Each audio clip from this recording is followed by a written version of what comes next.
Hello there guys, welcome back to Younes Talks Football. Welcome back to a brand new video. I hope all of you are doing well today. It's a double upload. I didn't expect to do a double upload, but so much has happened already that I know, we got to split it. So we're going to get cracking, but to be here for the video of later on, as well as what's coming tomorrow, make sure you guys are here for it. It's going to be the big one, the preview for Manchester City versus Chelsea. Make sure you're hitting the subscribe button and the notification bell if you haven't done so already. Smash the like if you do enjoy it and leave us your comments in the comment section below. Let's get cracking. We ain't wasting time today. Chelsea have only gone and done something pretty familiar, yet pretty underwhelming, if I'm being completely honest. I mean, I can round this up very, very quickly, but let me show you what's happened. Here it is. Exclusive. Chelsea make approach for Brighton head of recruitment for the second time in 14 months. This time, Sam Gill. This is the guy that replaced Paul Winstanley. Now we want to bring him in order to, I think it's to lead scouting, specifically in regards to negotiations in terms of players that we do spot and all of that malarkey. But he replaced Paul Winstanley at Brighton as head of recruitment, and now we're going after him. Yes, he's worked with Paul Winstanley before as well.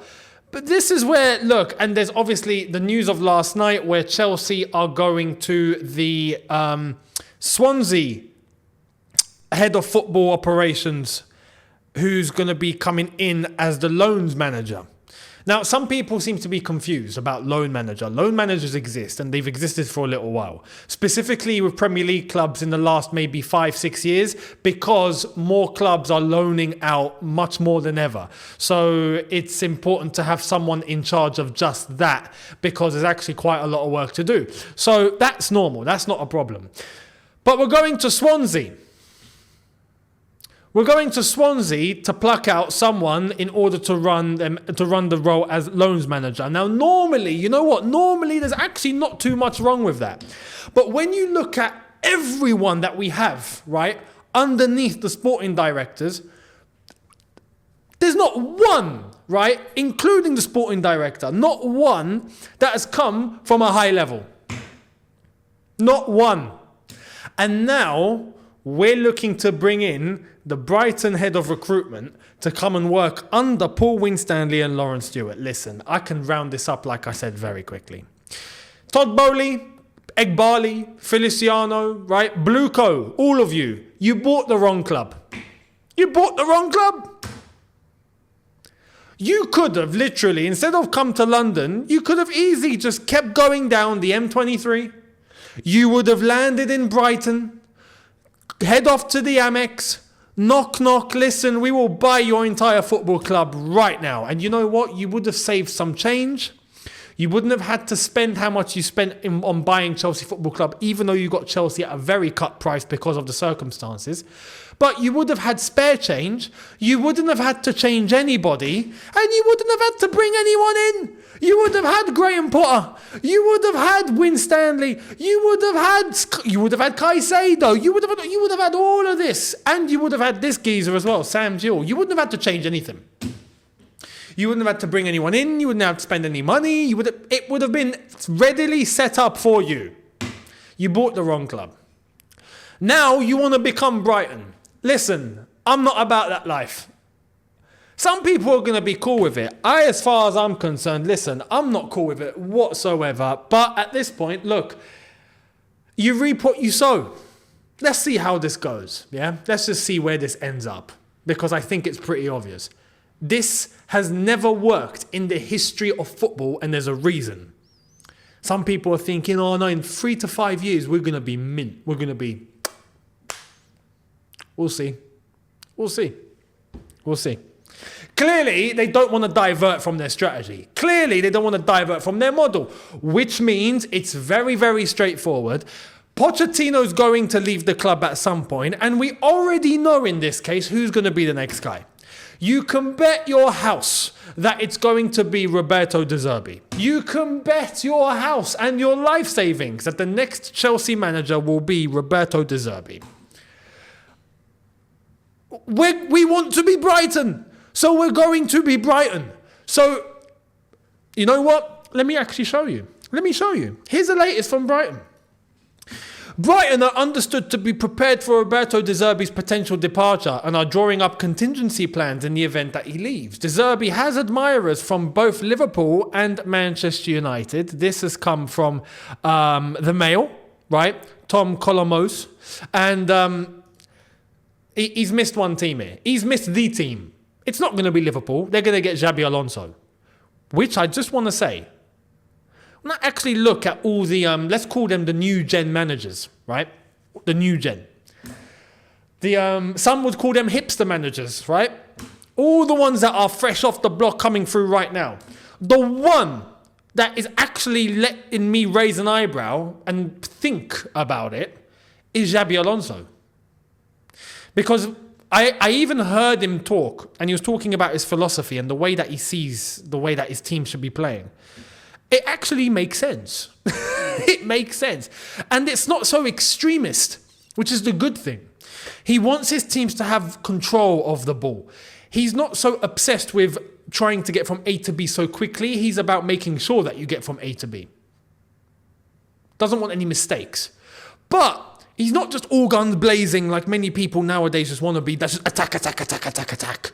Yeah? We're just going to neglect defending. We just want to score goals, go and score. Like, he wants to do that, but he also has a very nice structure when it comes to the defensive side of the game and not conceding goals. And I think both are as important as each other. And everything that you see when Bayer Leverkusen play with what he has said, it just makes sense. So I want to see how Bayer Leverkusen finish this season. They are doing unbelievably well right now. Xabi Alonso is going unbeaten. You have to take him seriously, but let's see how the season ends. He's the one of the new gen managers that I look at and go, he looks like he's serious, right?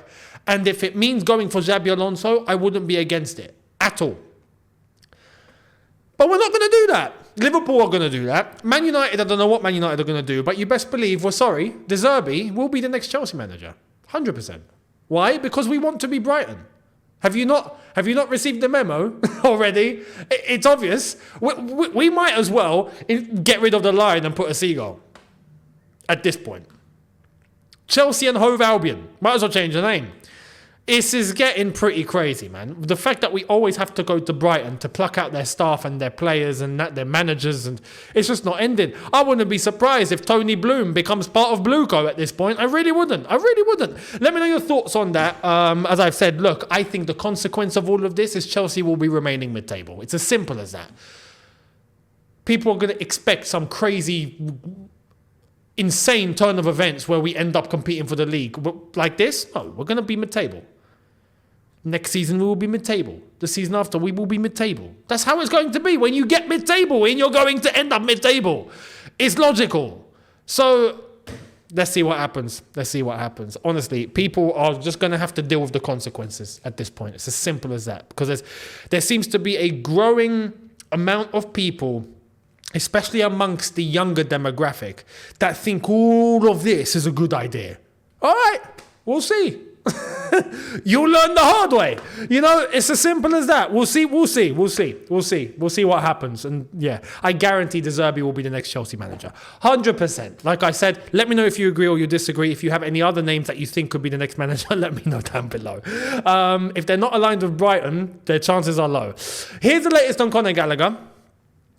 Contract situation. Dialogue is open between the players' representatives and the Chelsea sporting directors. It's not bitter like with Mason Mount. There is a significant chance an agreement could be reached if it remains open.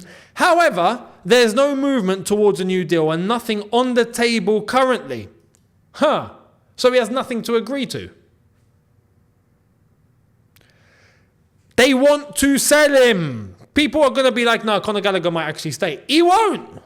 He'll either leave on his own or they'll find a way to sell him and get the pure profit that they want. One of them. But you best believe if Conor Gallagher doesn't get a contract offer that makes sense, he will just leave for free. He'll just run it down. Simple as that. Unless if Pochettino gets sacked in the summer and we get some next manager, and who knows, maybe it's the Zerbi, maybe the Zerbi doesn't like Gallagher. Who knows? Then at that point, Gallagher will have to contemplate his future immediately before time runs out. He just rots on the bench and doesn't play. He can't take that risk. So that's the only sticking point for Conor Gallagher. Right now, under Pochettino, he's playing. He's got nothing to fear. So, if Chelsea really wanted to keep him, it'd be very easy. This is why I keep saying it. It'd be very easy, be straightforward. They don't want to. Now, as correctly as it says, there is no hostility. It's just a case of Chelsea want the money and Gallagher would like to stay. It's as simple as that. There's nothing personal between them. Unlike the whole Mason Mount saga where it just looked like it went south. It looked like that actually just went really, really deep and sour. So anyway, we'll see where this one goes. Let me know your thoughts down below. Latest for the Chelsea women's job. Lyon are open to allowing head coach Sonia Bompasta to replace Emma Hayes at Chelsea, but are likely to demand significant compensation. Talks are ongoing. You know what? This one will actually be pretty straightforward because you best believe the compensation will be spare change to the owners. If we're being real, the women's game and the demands that are asked are much significantly lower than the men's game. So, compensation, yeah, no problem. Here you go. Cheers. Just get us the manager. I honestly think that's what's going to happen. I think we are looking at the next Chelsea women's manager, and I'm very happy with that because she's a proven winner. What a surprise. So there's that. Now, Chelsea need a left back. So what are we going to do? Because this has happened, it seems. Real Madrid have an agreement closed with Alonso Davies, who has also been linked to Chelsea. However, a fee with Bayern Munich is yet to be agreed as the price has not been set. That's from Relevo in Spain. It wouldn't surprise me if Real Madrid were to approach and actually go for Alonso Davies. It wouldn't surprise me, especially now with Bayern Munich, where players are looking to leave, and there is looking like there's a bit of an exodus. It makes sense. So, look, Alonso Davies, Real Madrid, yeah, we can't compete. If that's going to be the case, we can't compete. It's as simple as that. As much as we'd like to, it's not happening. It's Real Madrid. If we were top of the league or something, maybe, but we're nowhere near, so there's no point. And we're not exactly going to offer him more money, are we? Because, wage cap and that. So, anyway, that's that. Let me know your thoughts on that. If it were to happen, Alonso Davies is the sort of caliber we should be looking to bring in. But we're not going to make the required moves or adjustments in order to attract those sort of players. We're not going to do that. So, like I said, we reap what we sow, we make our bed and we lie in it. Simple as that. Now, the latest on Thomas Tuchel, because last night was a bad one for him. Lost 1-0 to Lazio, went down to 10 men. Maurizio Sarri, by the way. And it's all gone a little bit mad over there. So here's the latest. FC Bayern are currently not pushing for an early dismissal of Thomas Tuchel as reported. All parties hope that Tuchel will turn things around with the team. However, Tuchel cannot afford a loss in Bochum on Sunday. The next 3 games against Bochum, Leipzig and Freiburg are crucial for the internal evaluation. Following that is the return leg against Lazio. A return of Hansi Flick is currently not a hot topic. That's from Florian Plettenberg. That's as reliable as it gets in Germany. The whole Thomas Tuchel thing, listen, I'm going to do a video later on. If there's no news, I'm going to say this, if there's no news, the second video will be Thomas Tuchel. Because things need to be said, man. The disrespect I'm seeing on Thomas Tuchel right now is ridiculous, man. Like, okay, he's lost. It's not going well at Bayern Munich. Anyone with 2 eyes can see that. But come on. All of a sudden, he's absolutely rubbish. He has no idea what he's doing. He's this, that. Like, I'm sorry. Were you not there when he won those trophies with us? Like, for us, for anyone else, they actually have a right to say that if they want. For us, though, we have no right to say that Thomas Tuchel is a crap manager, doesn't know what he's doing, when he won what he won with us. Let's be serious now. If we're looking in terms of the actual achievements, Thomas Tuchel, you could argue, comes maybe joint second with Carlo Ancelotti in terms of the achievement that was made at Chelsea Football Club. Carlo done the double, right? Premier League, FA Cup, same season. Not easy. Mourinho won what he won. He's always number one, right? He's flipping got unlimited trophies, except for the Champions League.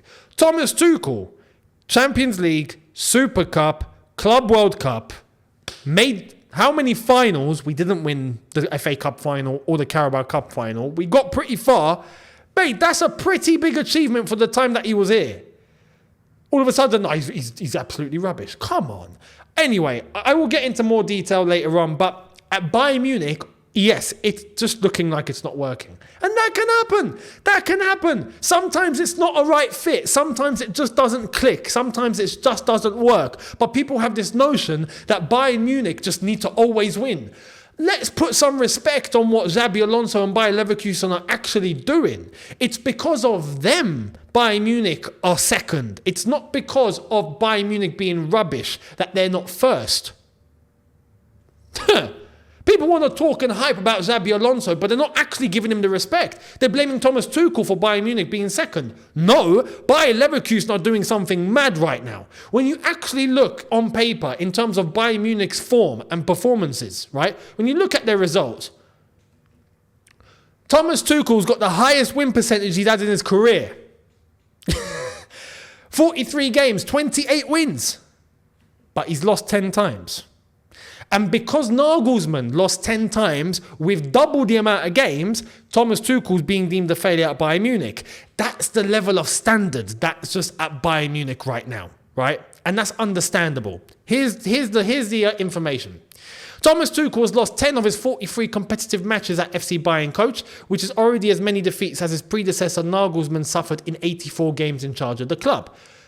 But what Nagelsmann was doing as well, with that rate, is pretty incredible. I think he was on 70-something% win percentage. It's ridiculous. It's ridiculous. Successful is 60-65. That's deemed successful. That wins you titles. You know, it's bonkers. But because Nagelsmann set the bar where he did, because Xabi Alonso is doing what he's doing, Thomas Tuchel at Bayern Munich is being deemed not so successful. And for Bayern Munich, rightfully so. If I'm being honest, rightfully so, because that's the standard. That's the level. They're not letting it drop, and I admire that. I admire that, even if it's Thomas Tuchel, and I don't think that he's failing, but I admire that. I admire that, man. Bayern Munich are not accepting anything below what needs to be necessary. It's as simple as that. So respect. Respect. You know? I think they've made the wrong appointment. I think Bayern Munich and Thomas Tuchel just don't click. They just don't fit. Doesn't mean Thomas Tuchel's washed. No. And Bayern Munich have levels that they want to adhere to, and fair play. So there's nothing wrong with that. So, let me know your thoughts on that. Now, we're about to wrap up. Latest from Manchester United. Dan Ashworth has already said yes to Manchester United. He's prepared to accept their proposal as it's considered big opportunity in the project. Understand Man United are intentional to negotiate and pay compensation to Newcastle. They absolutely want Ashworth now, not in 2025. Man United are making moves, man. Honestly, they got Omar Barada. Now they're looking to get Dan Ashworth from Newcastle. Not easy. You know, Dan Ashworth was brought in by the new owners when they walked into the club, and all of a sudden, Man United with Ineos have come in and boom, yeah, compensation, no problem, here you go, we want the man. The thing I'm admiring about Manchester United and Ineos right now is they know exactly what they want and they've gone for it properly. We need this guy, we need that guy, we need that guy. Boom, boom, boom. Now, Omar Barada from Man City was levels. Now, you best believe if Omar Barada is okay with something, you might as well just run with it, because he has seen what top success is at Manchester City. So everything underneath will click. It'll click. It'll click because he understands what needs to be brought to the club in order to make it successful, which is what I argue at Chelsea we don't have. There's not one person at the club that knows what it means to be successful. Not one. We're experimenting. We're going through the motions. We are winging it. So I admire it. The pace of movement at Manchester United is quite impressive. Fair play. And at Crystal Palace, here's the latest. No scheduled press conference today, with Crystal Palace confirming Hodgson was unfortunately taken ill during this morning's training session. Advanced talks now ongoing with Oliver Glasner to replace Hodgson. So what came out yesterday was Oliver Glasner is apparently open to the idea and he's happy to accept, and Crystal Palace are now ready to move on from Hodgson and they want to get the next guy in before they can sack him. Now, all of a sudden, he's been taken ill and he can't take the press conference. Now, listen, I do this because it could be an excuse used by the club in order for him to just not do the press conference. And then he'll get sacked later today or something, and then we won't see him again. Or Hodgson saw the rumours about getting sacked and he didn't take it well. And he is ill. Now, I hope that's not the case. If he is actually ill, I wish him the best because his old age doesn't take a rocket scientist. I hope he's okay, right? I genuinely hope he's okay. And I hope it's not because of the news that he might be getting sacked that is taking effect to him. Because I think it's the right thing to do. Hodgson, you need to call it a day. Go and put your feet up. You've had a brilliant career in football. Enjoy life. Just enjoy life now. You know, watch from afar and keep a smile on your face and enjoy your life. So I think it's the right move, but I hope that he's okay. And I hope it's just an excuse for him to not do the press conference. That's it. So let me know your thoughts down below. Much appreciated. And I will see all of you later on today for video number 2. Make sure you guys are here. Much appreciated. And I will see all of you then. Hit the subscribe button if you haven't done so already. Hit the notification bell to be notified once I've uploaded. Check out the socials on screen and in the description. And like I said, if more comes out later, video number 2 will be there. If not, we're going to talk about Thomas Tuchel because I think it's needed. So I'll see you then. Have a good one, people. See you a lot later. Take care and peace.